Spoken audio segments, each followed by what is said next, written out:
Obrigado, Sr. Presidente. Sr. Comissário, entendeu o Sr. Presidente da Comissão que não valeria a pena estar presente neste debate. Dirigirei ao Sr. Comissário as perguntas que tinha para ele.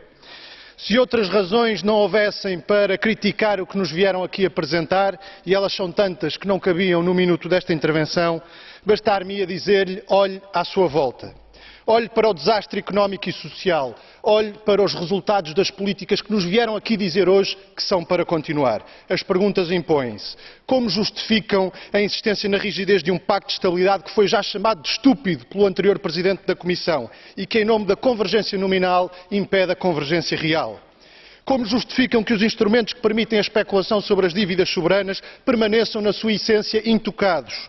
Como justificam a recessão, o desemprego, o roubo aos trabalhadores e pensionistas e o esbulho das economias nacionais a coberto dos programas de agressão da União Europeia e do FMI? Como justificam a indigência de um orçamento comunitário que faz da coesão letra morta dos tratados? Que democracia é esta em que são já os mercados, essa mirífica entidade, quem afasta e nomeia governos? Bem sei de que pouco adiantará fazer-lhe estas perguntas. Sei bem que cada vez mais as respostas não vêm de Bruxelas, vêm de Berlim. Muito obrigado.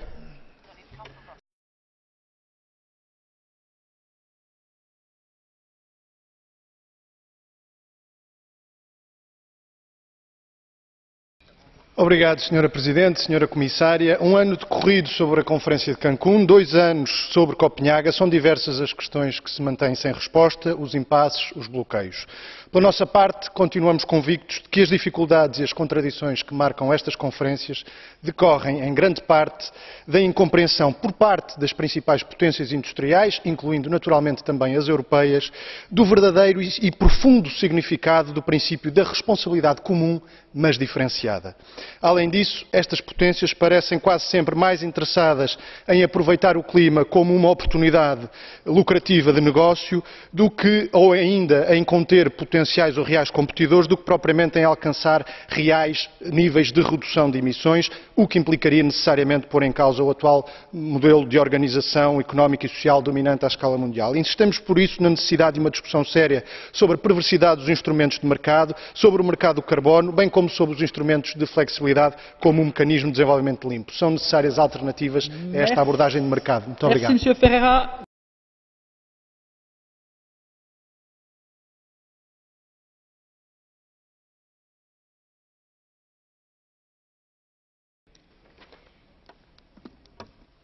Muito obrigado, Sra. Presidente.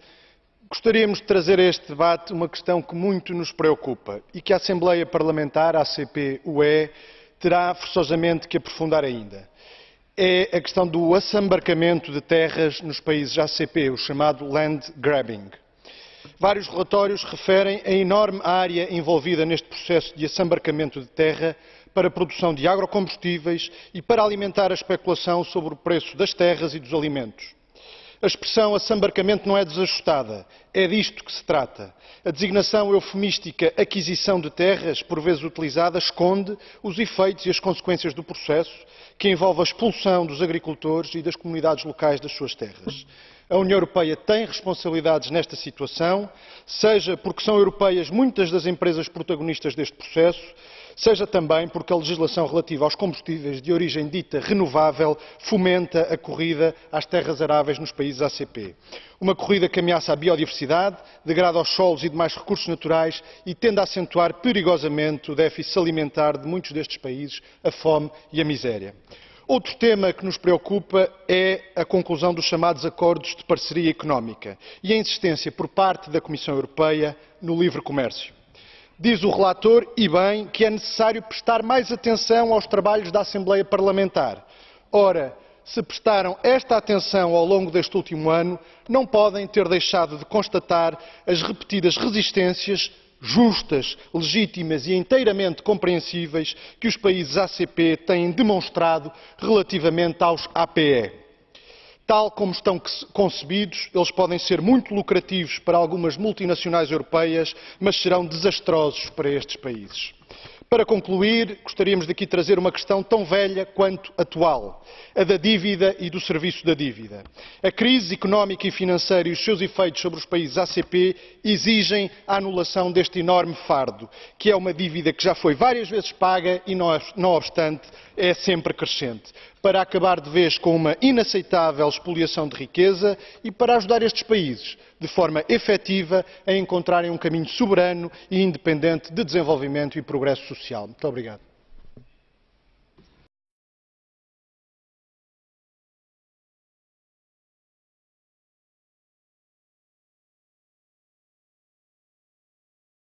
Muito obrigado, Sra. Presidente.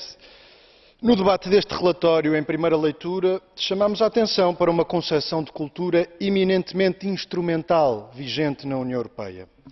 A cultura é aqui encarada como um instrumento para, nas palavras da relatora, reforçar o sentimento de pertença à União Europeia por parte dos cidadãos europeus. Falemos, pois, de cultura na União Europeia. E falemos das marcas que estão a deixar na cultura as políticas desta União Europeia. Falemos concretamente dos programas ditos de assistência financeira da União Europeia e do FMI, autênticos programas de agressão aos valores democráticos, aos direitos sociais e laborais, também à cultura.